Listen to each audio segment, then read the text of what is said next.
నీ బతుకే అబద్ధాల బతుకు, నీ జీవితమే అబద్ధాల బతుకు, అరాచక అక్రమాలకి కేంద్ర బిందువు నువ్వు. నీ ఆటలు సాగనేమని కూడా మేము హెచ్చరిక చేస్తూ ఉన్నాం.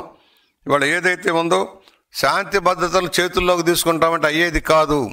కఠినంగా వ్యవహరించాల్సిన పరిస్థితి వస్తుంది. కఠినంగా వ్యవహరిస్తే నువ్వు బయటకు తిరగలేవు, తిరిగే పరిస్థితి లేకుండా తెచ్చుకోకు. నీకు కూటమి ప్రభుత్వం ప్రజాస్వామ్యయుతంగా హక్కుల్ని కాపాడుతుంది. ఎవరైనా స్వేచ్ఛగా తమ భావాలను చెప్పుకునేదానికి అవకాశం ఇస్తుంది, తమ నిరసన చెప్పుకునే అవకాశం ఇస్తుంది. అంతేగాని అరాచక ఆటవిక విధానంలో మేము కోసేస్తాం, నరికేస్తాం, ఇంకా సిగ్గు లేకుండా ఎలా సమర్థిస్తావయ్యా? నువ్వు ఎలా నాయకుడు అయ్యావు? ఒక ముఖ్యమంత్రి పదవి చేసావు, ఒక ప్రతిపక్ష నాయకుడిగా ఉన్నావు, అసెంబ్లీకి రావు, సమస్యల మీద మాట్లాడవు, ఎవరికైనా సాయం చేసావు, నీ జేబులో నుంచి 30 రూపాయలు సాయం చేసావు. నిన్న 2 పోయారు మీ పార్టీ వాళ్ళే, వాళ్ళకి ఎందుకు సాయం చేయలే? కనీసం మనిషి పడిపోతే తీసి ఆసుపత్రికి పంపిస్తాను ఇంగిత జ్ఞానం కూడా నీకు లేకుండా పోయిందే. మానవత్వం లేని పశువులాగా ప్రవర్తిస్తే ఎలాగా? అందువలన వాళ్ళు మేము స్పష్టంగా చెబుతున్నాం, జగన్మోహన్ రెడ్డి కపట నాటకాలకు తెరలేశాడు. గత తప్పులన్నీ అప్పుడే మర్చిపోయారు.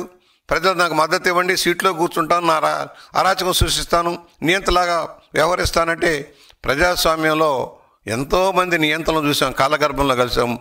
ఎంతోమంది హిట్లర్ లాంటి నియంతలు కానీ, ఉగండా అమీన్ లాంటి వాళ్ళు కానీ, ముస్సోలిని లాంటి అంతా కాలగర్భంలో. నువ్వెంతయ్యా?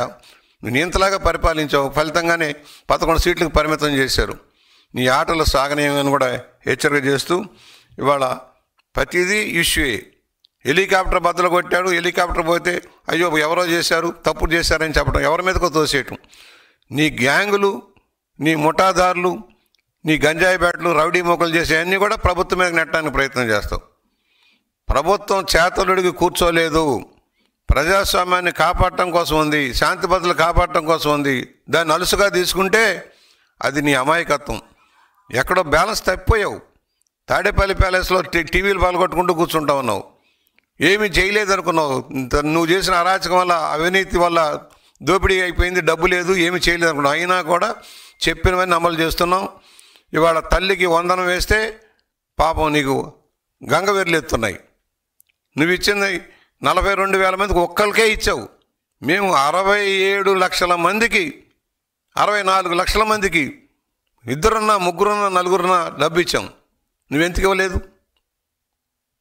పెన్షన్ 3,000 రూపాయలు చేస్తానన్నావు, 5 ఏళ్ళు పట్టిందా 3,000 చేయటానికి నీకు? ఇవాళ రైతు సంక్షోభంలో ఉన్నాడు, ఆదుకుంటా ఉన్నాం, ధాన్యం కొంటా ఉన్నాం, 24 గంటల్లో డబ్బులు ఇస్తా ఉన్నాం. నువ్వెందుకు ఇవ్వాల? నువ్వు చేసిన అప్పులు భారం పెనుభారమై కూర్చుంది. నీ అప్పులు, నువ్వు చేసిన అప్పులు తీర్చడానికి మాకు సమయం సరిపోని పరిస్థితి వస్తూ ఉంది. అయినా కూడా కేంద్రం సహకారంతో రాష్ట్రం ముందుకెళ్తూ ఉంది. డబుల్ ఇంజిన్ సర్కార్ పనిచేస్తూ ఉంది. చెప్పినవన్నీ అమలు చేస్తూ ముందుకెళ్తున్నాం. ఇవాళ నువ్వు భూములు కబ్జా చేసావు, వాటన్నిటిని మళ్ళా స్ట్రీమ్లైన్ చేయాల్సిన పరిస్థితి వస్తూ ఉంది. లక్షల ఎకరాలు దోపిడీ చేసి నీ అనుమానాలు కట్టబెట్టావు. ఇవన్నీ కూడా విచారణలోకి వస్తున్నాయి. నీకు తప్పదు, ఇవాళ కాకపోతే రేపైనా మళ్ళీ ఏ చెంచలు కూడా జైలుకో, రాజమండ్రి సెంట్రల్ జైలుకి వెళ్ళే పరిస్థితి తప్పదు. తాత్కాలికంగా డిశ్చార్జ్ పిటిషన్లు వేసుకుంటూ కాలక్షేపం చేయొచ్చు, కానీ న్యాయం త్వరలోనే జరుగుతుందన్న నమ్మకంలో మేము ఉన్నాం. తండ్రిని అడ్డు పెట్టుకొని ఏ విధంగా వ్యవహరించావో, ఏ విధంగా దోచుకున్నావో, మరలా ఈ రోజున ఏ విధంగా వ్యవహరిస్తున్నావో ఒకసారి గుర్తు చేస్తూ, రాజారెడ్డి రాజ్యాంగం ఏమిటి? చంపేయటం, నరికించటం, అమాయకులంతా బలి చేయటం, మైనింగ్ దోపిడీ చేయటం రాజారెడ్డి రాజ్యాంగం. అదే నువ్వు కొనసాగిస్తున్నావు. కులాల పేరుతో, మతాల పేరుతో విభజించి పాల్చి నీ తండ్రి, నువ్వు అదే విధానం కొనసాగిస్తూ ఉన్నారు. మీ కుటుంబమే ఇలాంటి కులాలని, మతాలని రెచ్చగొట్టి పబ్బం గడుపుకున్న విధానం ఎవరూ మర్చిపోలేదు. ఆంధ్రప్రదేశ్ భవిష్యత్తు కోసం నీలాంటి వాళ్ళని దూరంగా పెట్టాలని మేము డిమాండ్ చేస్తూ, ప్రభుత్వం తక్షణ చర్యలు తీసుకోవాలి. ఇలాంటి ప్రజలను రెచ్చగొట్టి హత్యా రాజకీయాలను ప్రోత్సహిస్తున్న జగన్మోహన్ రెడ్డిని వెంటనే ఖైదీ చేయాలని మేము డిమాండ్ చేస్తాం. ఒక పోస్టర్ గురించి ఒక అంశం వచ్చింది. నిజంగా నాకు ఆశ్చర్యకరంగా ఉంది. ఆంధ్రప్రదేశ్ రాష్ట్ర రాజకీయాలు ప్రజల గురించి మాట్లాడకుండా, ప్రజల క్షేమాన్ని, వాళ్ళ అంశాల గురించి మాట్లాడకుండా కేవలం 1-2-3 పదాలను పట్టుకొని రాజకీయాలు నడిపించేంత దుస్థితికి రాష్ట్ర రాజకీయాలను తీసుకుని వస్తున్నారా మీరన్న సంగతి గుర్తుపెట్టుకోవాలి. నాకైతే చాలా అసలుకి డింట్ థింక్. కానీ ఇందులో కొన్ని విషయాలు మర్చిపోయారు ఆ కూటమి నాయకులు. చెప్తా ఉన్నా నేను, మీరు ఇది కాన్స్పిరసీ అని ప్రజలు అనుకుంటా ఉన్నారు, మా ఇంట్లో వాళ్ళు నమ్ముతా ఉన్నాం. ఎంత గట్టిగా కాన్స్పిరసీ రచించినా ఏదో ఒక చోట ఒక బలహీనత ఉండి ఆ నిజం బయటపడుతుంది. ఏదో పుష్ప 2 సినిమా మా ఇంట్లో వాళ్ళు చూడలేదు, బహుశా మీరు బాగా చూసారేమో నాకు తెలియదు, కానీ మా ఇంట్లో చూడలేదు పుష్ప 2 సినిమాని. పుష్ప 2 సినిమాలో ఒక డైలాగ్ ఉంది. ఆ డైలాగ్ని వైఎస్ఆర్సీపీ కాంగ్రెస్ పార్టీకి ఆపాదిస్తూ ప్రతి ఒక్కరూ మాట్లాడే ప్రయత్నం చేయడమే. అందులో ఏముండదు. మరి ఒకటే జగన్ జగన్ జగన్ అని జగన్ భజన చేయడం తప్ప, అది ఆయన పేరు అనుకొని మాట్లాడడం తప్ప నాకు ఇంకేం కనపడలేదు.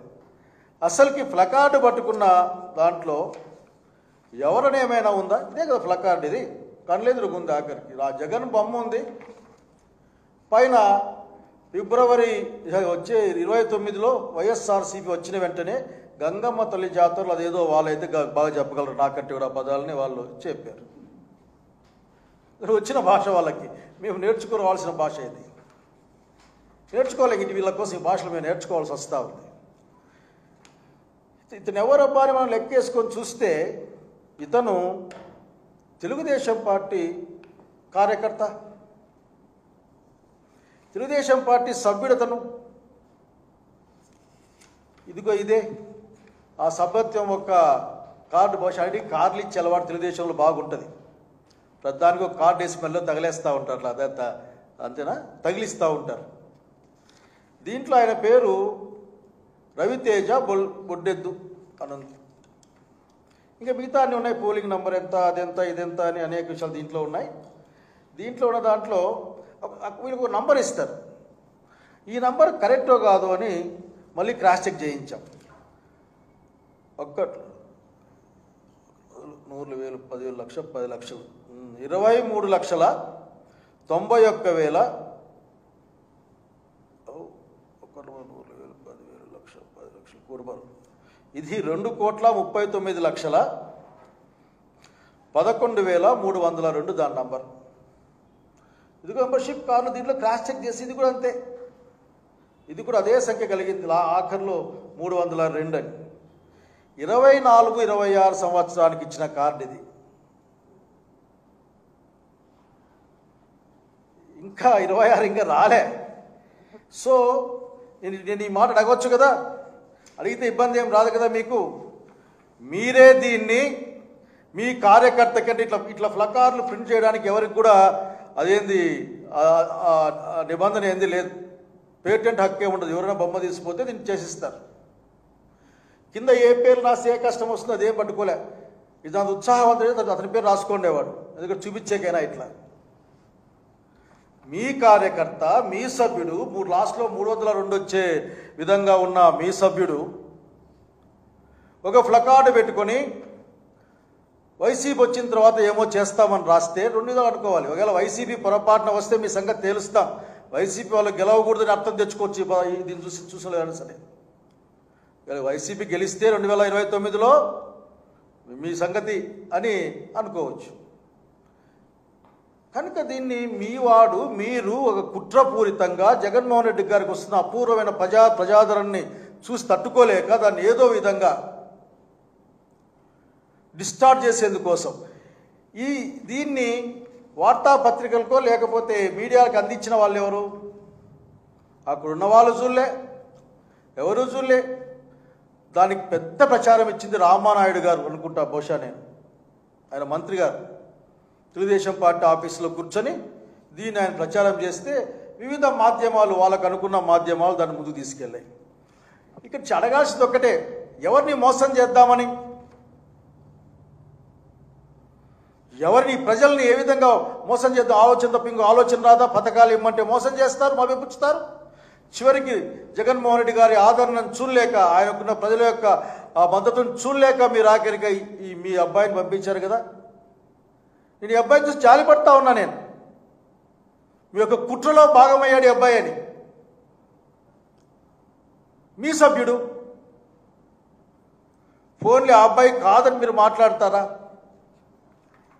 అయ్యా ఇదిగో ఎన్నికలకు ముందు ఆయన ప్రవీణ్ అనుకుంటాను, భాష్యం ప్రవీణ్ గారు అనుకుంటాను, ఎమ్మెల్యే గారు, ఆయన సమక్షంలో వాళ్ళ నాన్నగారు తెలుగుదేశం పార్టీ కండువా వేసుకున్నది ఇదే కదా. అంటే కుటుంబం యావత్తు కూడా తెలుగుదేశం పార్టీలో ఉందన్నమాట వాస్తవం కదా. ఇప్పుడు ఆ కార్డు ఎక్స్పైరీ కూడా 26 దాకా ఉంది. కుట్ర మీ దగ్గర నుంచి మొదలైందని నేనంటే ఏం సమాధానం చెప్తారు మీరు? కుట్ర ఆఫీసులో తయారు చేయబడిందంటే ఏ సమాధానం చెప్తారు మీరు? ఎందుకు అనుమానం? అట్లా పేపర్లు అట్లున్నాయి, ఉన్న సాక్ష్యాలు అట్లున్నాయి, చూపిస్తారు, మీరు ప్రచారం చేస్తారు, మళ్ళీ పైగా ప్రతి ఒక్కరూ మాట్లాడే ప్రయత్నం చేస్తారు.